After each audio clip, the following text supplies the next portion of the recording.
Let's talk about the latest in Ukraine. So we have a couple of major pieces that we want to cover tonight because we have a major prisoner swap that we're going to talk about. We got an update just a short time before our show came on the air from the White House on that piece of the story. They're getting slammed at this hour over it. We have a new round of sanctions from Europe, because that's great, because your energy bills aren't high enough already. I put out a poll earlier, like, have you noticed any change in your energy bills thanks to Russian sanctions? I think our poll is at 90% of you have now said that you've seen a major change in your energy bills. So this is affecting all of us. And we're also going to look at the threat of nuclear war, what Vladimir Putin said on that. And the U.S. doesn't want to know where the money is going in Ukraine. So a lot of that. So let's get to the first piece of this, which is the nuclear threat. So a major update now. And, I think a lot of people are saying, well, are we slow marching towards nuclear Armageddon? Like, that's the question. Vladimir Putin has laid out his conditions on nuclear war, what his plans are if he's continued to be provoked. He says, I will not launch nuclear weapons. I'm not going to be the first to do that, nor would I want to be the second to do that. But we will, under all circumstances, defend our territory if we are continued to be hit by long-range weapons from the West.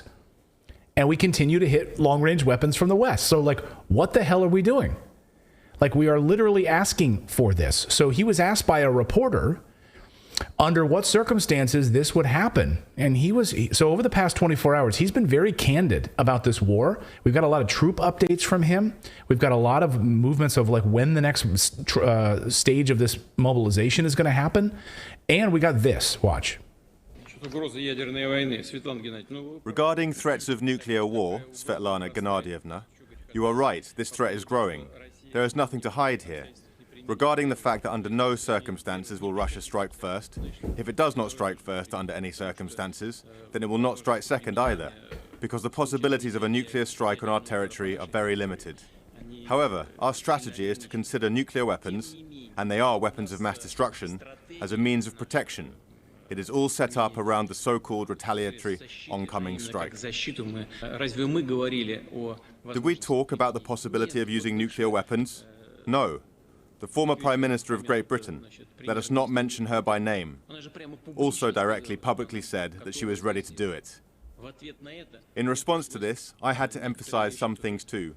Right away, her statements were ignored, and what we said was immediately stuck out, and the statements were used to frighten the whole world. We haven't gone crazy. We are aware of what nuclear weapons are. We have these means, and they are in a more advanced and more modern form than any other nuclear country. This is an obvious fact today, but we are not going to brandish this weapon like a razor running around the world. But of course, we proceed from the fact that it is. So, Okay. The saber rattling here, I mean, I think this is what we're doing. We really, it's amazing because some video emerged today from 2015, and it showed, British soldiers training Ukrainian soldiers in Britain. And one of the questions from the Russian government is why in 2015 would there have been a need for the UK to be actively training Ukrainian soldiers, 22,000 of them in 2015? It's long before this war started. So they've been actively provoking and pushing. And we now know, without a doubt, of course, it's a NATO war and it's a NATO provocation. And we're continuing to send weapons. Russia announced today that it had destroyed 5 HIMARS that we've sent there. I think we've sent a total of 17 of them. So they've destroyed 5 of them now. Well, if you look at the Minsk millions in Accords, taxpayer dollars down the toilet. looking at the Minsk Accords, Putin has been wanting this to be a peaceful thing all along. But we kept antagonizing them. Then they went against and dropped those accords. They didn't adhere to them. Or exist, yeah. I don't even know, at this point, what is he supposed to do? If this was the United States, we already would have annihilated them. Yeah. Oh, you mean in Ukraine? Oh, yeah. Yeah. And so that's the next stage of this. It's okay, so now we've had these long-range attacks on electrical infrastructure, which Ukraine has said now that Russia has hit over 1,000 times in the past few weeks. 1,000 times. So Putin, I love this clip because, last night was a holiday in Russia. Putin is drinking some champagne, and it's he wandered over to the cameras, and he doesn't usually just off the cuff give conversations Mr. President, will you come over here and speak? Yeah. So he's just got a glass of champagne, and he's yeah, you got some cameras there? I'm drinking. I'll answer some questions. I'll be frank with you. And this is kind of a frank moment from Putin. Watch this. Сейчас много шума по поводу наших ударов по энергетической инфраструктуре соседней страны. Да, мы делаем это. Но кто начал? Кто ударил по мосту? So if you're watching this driving, he's saying, who struck the Crimean Bridge? Who blew up the power lines in the Kursk nuclear plant? Станция Курская. Who does not supply water to Donetsk? He said. Not supplying water to a city of 1 million people is an act of genocide. Акт геноцида. Никто, ни So he said at the beginning, we didn't start this, they did. No one has ever said a word about all of that. Complete silence, he says. And as soon as we make a move, we do something in response to help those people, basically. Outrage at us, shouting at our entire всю universe. Вселенную. This will not interfere with our combat goals. Мешает выполнять боевые задачи. Sheesh.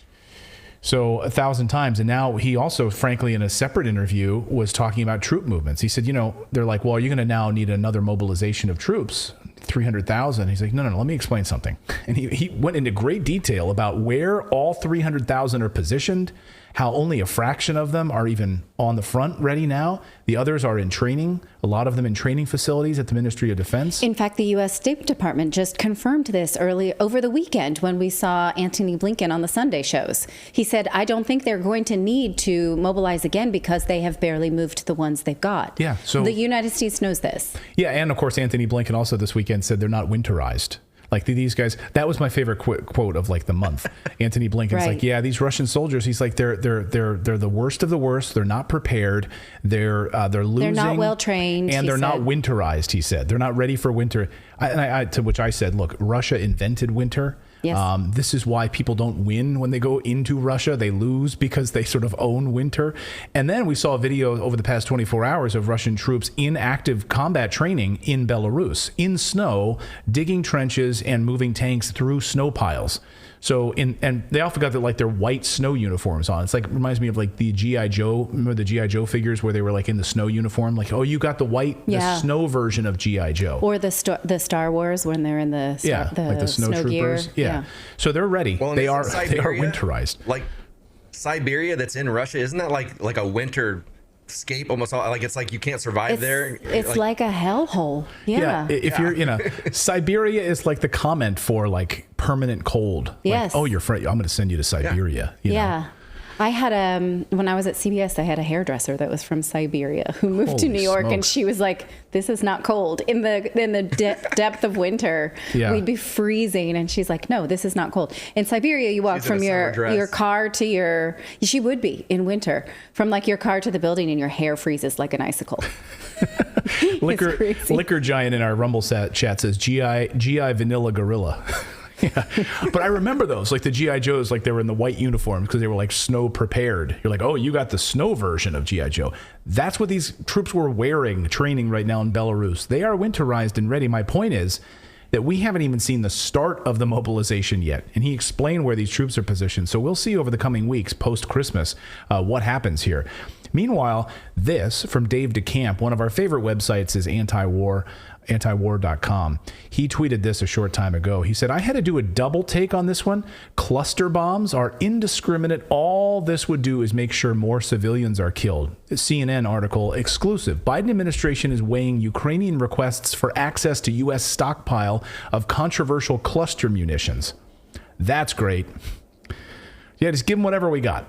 Want to kill more civilians? There you go. Meanwhile, Yeah, the head of... I guess those little butterfly-shaped things aren't enough anymore. pedal bombs? The ones they were scattering. Yeah, the ones that were scattering. Can you through clarify town. what you mean by cluster munitions? They're not precise. It's just meant to be like throwing spaghetti at a wall and hoping things stick. It's not precise. It's a bomb. It's a bomb that goes off in the air and then drops like hundreds of thousands of smaller bombs over the like an area. So it's like it's definitely not precise. Right. It's I'm just going to see if I can find some images of what they look like here. Yeah, they're filled with these like. Oh, for goodness sake! These are of course older, but like this is they're filled with. So of course when they go off, here's an example. You can see what a cluster bomb looks like, right? Mm-hmm. So it's just like, well, we're just going to hit wherever. Yeah. So we'll take out as many civilians as possible because we know how they've been great with civilians so far. all you need to do is look at Donbass and see how they've been with civilians. So, well, and when you say they, be clear that that's Ukraine, not Russia. Like, yes, I should be clear. I don't want people to think that Russia is doing that, because they're not. Yes. So, and we know that, and that's what Putin was saying, of course, about what's unfolded in Donetsk, right? Getting rid of, of course, attacks there, but also the water supply and everything else. So, and we've had a number of reporters who've been in the Donbass recently, and of course, the attacks continue. They have continued all weekend in the Donbass. Meanwhile, the sanctions piece of this, so we should talk about that. The head of the European Commission, Ursula von der Leyen, said that the 9th package of sanctions is now ready to go. Woohoo! 200. So here's the breakdown of these new sanctions, as if they were working so far. 200 Russian citizens and companies will be blacklisted. That's on the new sanctions. 3 Russian banks will be sanctioned. Russia's access to drones will be restricted. New export restrictions on all dual-use goods, electronics, technology used primarily for military purposes will be blacklisted or sanctioned, as well as sanctions against the mining sector. Oh, there we go. They know, their mining sector, because they need those. They absolutely need to build up their own precious minerals in Europe, and they need a ban on broadcasting of 4 Russian TV channels. Here's Ursula. Listen. Russia continues to bring death and devastation to Ukraine. It is deliberately targeting civilians and civilian infrastructure. It is seeking to paralyze the country at the beginning of the winter. But we stand by Ukraine, and we will make Russia pay for its cruelty. The 8 packages of sanctions that we have issued so far are already biting hard. But today, we are stepping up the pressure on Russia with a 9th package of sanctions. First, we are proposing to add almost 200 additional individuals and entities. So I went through all of those things. So that's the announcement. The Western media is hiding all of the protests. So yes. You were in Germany this weekend, noticed a number of protests. Not at all hard to find. I thought that they would just be in the major cities like Berlin and Munich. I was in a very small city in the south of Germany called Freiburg. Yeah. And yeah, it was like right in the center of Christmas markets. And, some of them looked a little antagonistic, but not really. It was like people, they looked really normal people with really well-organized signs that just said, stop sanctions, it hurts people. It absolutely does when you think of the things that you are used to living with that you're not used to living without. I was reading a book over the weekend about Syria specifically, and how this sanctions that the United States put on Syria, some people call sanctions of mass destruction, because when you think about how then you can't get antibiotics for your baby or things that you actually need to survive, like in Syria, those sanctions killed millions of people. We're about to see, because the winter solstice hasn't hit yet, how this winter will do without the trade of goods that we're used to, and whether or not these also will be sanctions of mass destruction. So I'm sure if you tuned into the media the following day in those towns in Freiburg, like it probably wasn't even in the newspapers or not, the Western media has been ignoring these protests all over Europe. They're being blocked on social media, but we are not censoring here on this show. We don't do that. We show you the truth. So here is Stuttgart, Germany. Last night, thousands of people protesting, Olaf Scholz and Ursula von der Leyen, against these Russian sanctions. Take a look. They're saying that these...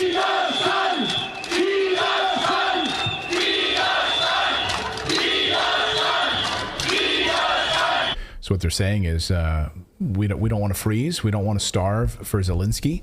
And of course, the German media isn't really covering this. I was driving by one guy who had a big, sanction, like stop-in sanctions. Mm-hmm. And I rolled down the window and I went like, I was like, give him a big thumbs up. Yes, I support the protest. I don't think sanctions are going to do anything at all. The friend that I was with, she was like, what are they chanting? Because they were saying something about supporting Nazis, about not doing that. And I was like, they literally already had a war about this. They feel like they do not need to have another one. Right. So Europeans have energy prices that have more than doubled. I mean, let us know in the chat, like where you are in the world. Are you in Europe? Are you in the United States? I mean, energy prices have in some places tripled. Let us know if you've experienced this in the chat right now on Rumble, on Twitter, here on YouTube, wherever. The dinging is exactly the case. Just let us know what your thoughts are. Where have you seen energy prices? Europeans have seen energy prices more than double, even triple in some parts, thanks to your bonehead sanctions. They haven't worked. In fact, The Guardian today, look at this article. The ruble is soaring. Putin is stronger than ever. Our sanctions have backfired. Yeah, they backfired. So this is from Simon Jenkins. They announced sanctions. They also announced another $2 billion to Ukraine. That's from Europe. We still have no idea where the money is going, by the way, inside Ukraine. Wouldn't you love to know where that money is going? Well, Congress in the United States isn't interested.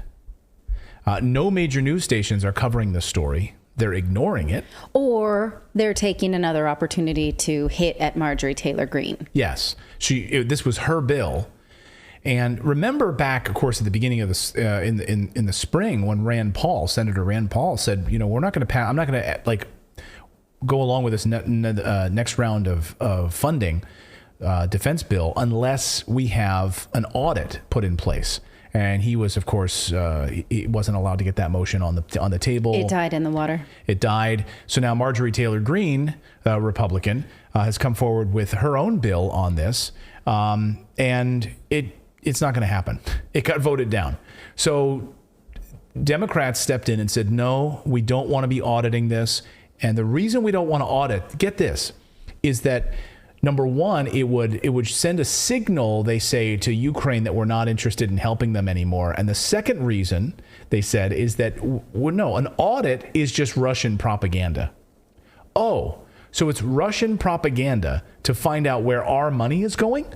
Literally, a member of Congress, a sitting member of Congress said that out loud, that this is Russian propaganda to want to audit the amount of billions that are going there. And of course, my immediate conspiracy theory brain goes to thinking about FTX and Sam Bankman-Fried and wanting to know where the money flowed. And they don't want it flowing. They don't want to show where it flowed. Yes. In fact, yesterday, Maxine Waters, who would be investigating the FTX thing, was like, no, you don't need to testify.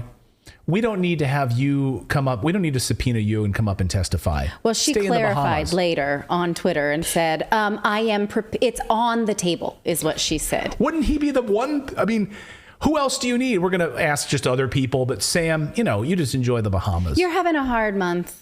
We don't feel like we need to put this on you right now. Could you imagine if it was Trump or any of the Trump clan? I mean, they would all be hauled in there. They'd be arrested, broken in at 6 a.m. at their house, and frog marched out. Well, exactly where they don't want to look is where we should want to look. Yes. And, as someone who, look, this is the beginning of the month. I just balanced my checkbooks, in order to know what we have to spend for the rest of the month for Christmas. And I don't understand how you just run a budget without keeping track of what you've done. Right. I don't understand this. Well, no, this is how government operates. I can't understand it either. And one little acre in our chat says, wait a minute, an audit is Russian propaganda? Can I tell that to the IRS? Yeah. You don't need to know that's a great point. That's a great point. That's my favorite. I'm sending all of my money to Putin this year, so I'm just not going to send it to the IRS because I believe in, or I'm sending it to Putin. To Zelensky. To Zelensky. It's going to be a new Christmas song. A big slap in the face to all of us is on Time Magazine this year. Oh, yeah. So, Person of the year. Thanks for that. Person of the year. Yeah. Yeah. This year, I'm sending all my money to. Yeah. So Marjorie Taylor Greene explained why she put this bill forward and what this audit was all about. Listen. I would like to announce that I've introduced a privileged resolution. And what this will do is it will hold our government accountable for all of the funding for Ukraine. So I want to talk about that a little bit at the end, but let me explain the situation we have here. Congress has appropriated $54 billion to aid in the Ukrainian conflict. And then our president, Joe Biden, has requested another $38 billion this week. With the money we've sent to Ukraine, we could have already secured our border, but we're not doing that. We're ignoring the dangers happening at our border and the national security crisis that's happening in our country while we are completely protecting another country's border and also waging a proxy war with Russia. Oh, and also, that's the first thing. Yeah. And also, we're waging a proxy war. Well, here's another version. I mean, the members of the military in this new defense budget, which we're going to talk about in a second, are only getting about 4.6% of a raise. That is not commensurate with inflation. So we're not really taking care of our own military. We're sending this all to get blown up in Ukraine and have no accounting for it. Yeah. And of course, and also on the vaccine front. So we force vaccines on them and don't give them a raise. That's what we do with our military. Mm-hmm. So the White House is being slammed over this prisoner swap, which is another big piece of this Ukraine story today. So we learned this afternoon that Brittany Griner, the WNBA player, who was arrested and held in Russia on drugs charges, broke the law in Russia and held on drug charges, is now a part of this prisoner swap. So now she's free. And it's very bizarre because President Biden playing right into Putin's hand, basically, is what the argument is here. Brittany Griner is free as part of this prisoner swap. And now, Putin gets back a person who his nickname is the Merchant of Death. That's the guy's nickname, Viktor Bout. He's considered the Merchant of Death. He's a Russian arms dealer. Okay. Who is actively targeting American soldiers. So what kind of message does that send? We'll take Brittany Griner. We're going to give you an arms dealer who was actively targeting American soldiers. And that's a fair swap.